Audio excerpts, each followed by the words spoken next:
And welcome back to the Integrated Media Center here on the campus of Geneva College. I'm Chris Matthews, the Sports Information Director, here to get you caught up on all of the latest Geneva College athletic news. Let's start with the women's volleyball team. The Golden Tornadoes won their sixth straight match last night, sweeping Washington and Jefferson in 3 sets. Geneva has dropped just 1 set over those 6 matches. Leading the way again was junior Daphne Hunsinger, who finished with 27 assists, 12 kills, and 12 digs, her 7th triple-double of the season. Senior Casey Costel also added 12 kills in the win.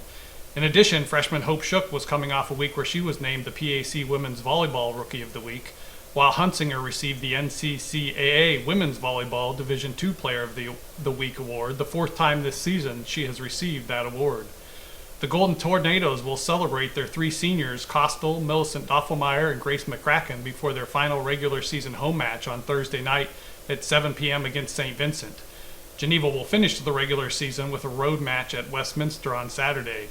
Geneva currently sits in 2nd place in the conference at 20-7 overall, 11-3 in the PAC, 1 game behind Westminster. Depending upon how Geneva's final 2 matches go, the Golden Tornadoes could finish anywhere from the top seed to the 4th seed entering the PAC playoffs, which start next week. Geneva will host at least its first playoff match either on Tuesday or Thursday, depending upon its final seed. The men's soccer team has a big match tonight at Waynesburg. After Geneva fell to W&J on Saturday 4-1, the Golden Tornadoes fell to 4th place in the conference, with only the top 4 teams making it into the playoffs. In the W&J match, Geneva scored first on a goal from sophomore Alex Yoder, and the Golden Tornadoes just missed doubling their lead when junior Zach O'Connor's free kick from 30 yards out slammed off the crossbar only a few minutes later.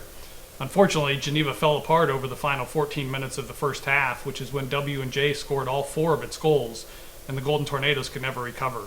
Tonight's opponent, Waynesburg, currently is in 5th place, meaning tonight's match has extra significance as the Yellow Jackets try to move above Geneva in the conference standings for the final playoff spot. If Geneva can get a tie at either Waynesburg tonight or Westminster on Saturday, the Golden Tornadoes will clinch a spot in the playoffs. Geneva currently sits at 8-8 overall, 4-2 in the PAC. The women's soccer team suffered a blow to its postseason chances last night at Waynesburg, losing 1-0 when the Yellow Jackets converted a penalty kick with just over 7 minutes remaining in the game. Combined with Geneva's 2-0 loss to WJ on Saturday, the Golden Tornadoes are now on the outside looking in at the PAC playoff picture. In order to qualify, Geneva will need to win at first place Westminster this Saturday, while also having Chatham lose at home on Saturday to last place Bethany. The women are also currently 8-8 overall, and they are 3-4 in the PAC. The football team put up a valiant effort at undefeated and number 17 ranked Case Western Reserve on Saturday, but they ultimately fell 30-23. Geneva almost came back from a 23-point deficit, but it could not get the final score it needed for the dramatic comeback. Freshman Isaac Gibbs led the offense with a career-high 143 yards rushing, including a 71-yard touchdown run to open the scoring on the opening drive of the game. For his efforts, Gibbs was named the PAC Football Rookie of the Week. Defensively, sophomore defensive back Brady Corkland finished with 5 tackles, 2 interceptions, 1 forced fumble, 1 pass breakup, and 1 blocked kick. The blocked kick was on a Case Western Reserve extra point, and sophomore Ryan Signorellis scooped it up and returned it for a 2-point conversion. With the blocked kick on special teams, it earned Corkland the PAC Football Special Teams Player of the Week honor. Corkland is also the Geneva Men's Student Athlete of the Week, so check out his interview later this week on the Geneva Athletics website. The Golden Tornadoes, 3-5 overall and 3-4 in the PAC, are off this week before returning to action next Saturday, November 9th, with a game at Grove City beginning at 1 p.m. The women's tennis team finished up its fall season last week, advancing to the semifinals of the PAC playoffs, where it lost to the number 1 seed Grove City.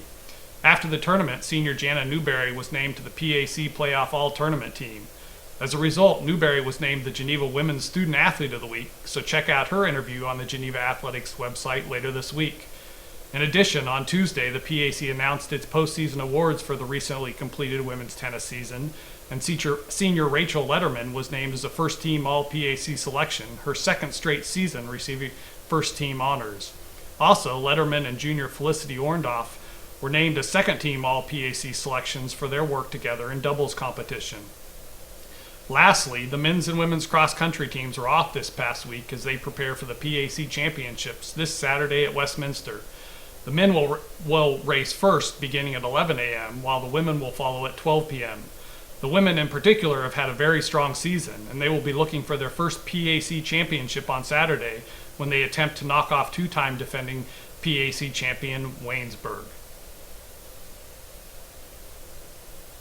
All right, well, that will do it for this edition of the Athletic Weekly Update. Tune in next week to see how all of our Golden Tornado teams are doing. And until next time, storm on.